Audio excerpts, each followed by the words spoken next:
Kamusta mga bata? Tayo ngayon ay nasa kindergarten, quarter 2, week 7. Ang ating content focus ay may iba't ibang uri ng trabaho at tanggapan na nagbibigay tulong at serbisyo galing sa komunidad. Tatalakayin natin ngayon ang mga iba't ibang tanggapan na nagbibigay ng tulong at serbisyo sa ating komunidad. Samahan nyo ngayon si Teacher Julie sa ating bagong aralin. Umpisahan na natin. Unang araw. May mga lugar sa komunidad kung saan nakakakuha tayo ng serbisyo na may kaugnayan sa pagbibigay ng tulong sa mga tao, tulad ng barangay hall, municipal hall, at city hall. May mga taong nagtatrabaho rito upang makapagbigay ng serbisyo o ang nila ay kawani ng gobyerno o opisyal ng pamahalaang panlalawigan, lungsod, bayan, barangay, at mga tanod. Mga tanong, saang lugar sa komunidad tayo nakakahingi ng serbisyo o tulong para sa komunidad?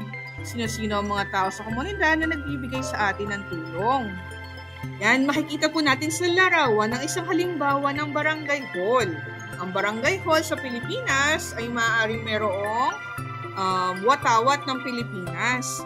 Makikita natin dito ang barangay captain, ang mga barangay tanod na tumutulong sa atin na mag-assist o pag may problema tayo ay sila ang tumutulong sa atin.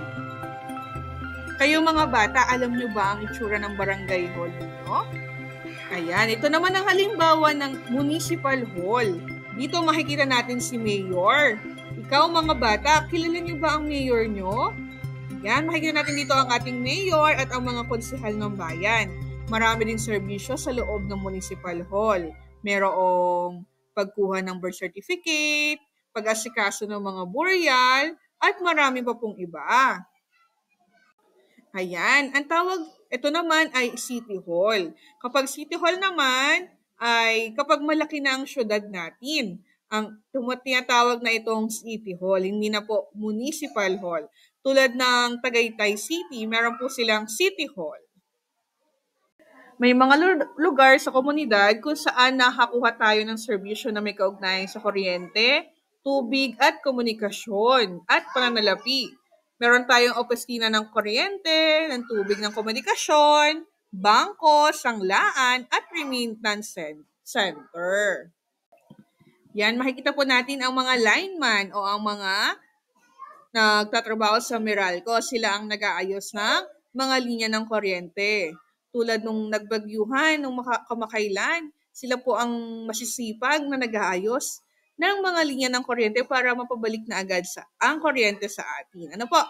Sunod naman po ang mga engineer. Sila po ang nag-sketch or gumagawa ng mga plano ng bahay para maging matibay ito. Sunod ay meterman. Sunod naman po ay electrician, tubero, mailman, at teller. May mga lugar sa komunidad kung saan nakakakuha tayo ng serbisyo na may kaugnayan sa pagpapanatili ng kalinisan ng ating komunidad. Meron tayong materials recovery facility, junk shop, opisina ng tagapangasiwa ng trapiko.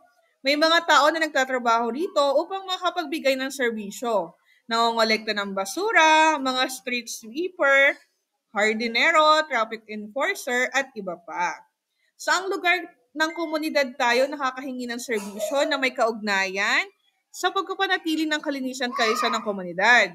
Sino-sino ang mga tao sa komunidad na nagbibigay ng serbisyong ito?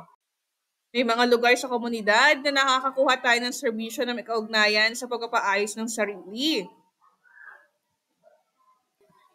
Tulad ng mga pagupitan, salon at barbershop.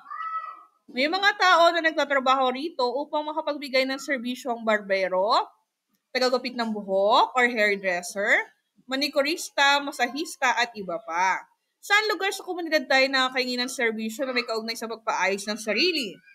Sino-sino ang mga tao sa komunidad na nagbibigay ng serbisyo ito? May mga lugar sa komunidad kung saan nakakuha tayo ng serbisyo na may kaugnayan sa pagkukumpuni ng mga iba't ibang bagay tulad ng paggawaan ng sapatos or repair shop.